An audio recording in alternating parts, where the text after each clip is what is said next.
అనివార్యానికి అనివార్యంగా వచ్చాను.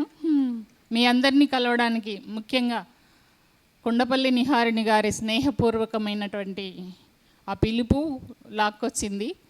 అక్షరం అందరినీ దగ్గరికి చేరుస్తుంది.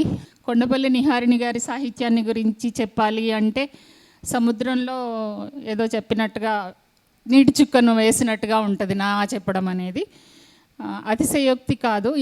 ఇంతకుముందు సోదరుడు చెప్పినట్టుగా అన్ని 2 పత్రికలు, ఒక ఛానల్, ప్లస్ అమెరికాలో ఉన్న, ఇండియాలో ఉన్న అందరినీ కలుపుకొని సాహిత్య సభలను నిర్వహించడం, ఇది 2వసారి నేను తన సాహిత్య సభకు హాజరు కావడం. చాలా సంతోషంగా ఉంది. కొండపల్లి నిహారిణి గారి సాహిత్యం కూడా వారి స్నేహంలాగానే ఉంటుంది.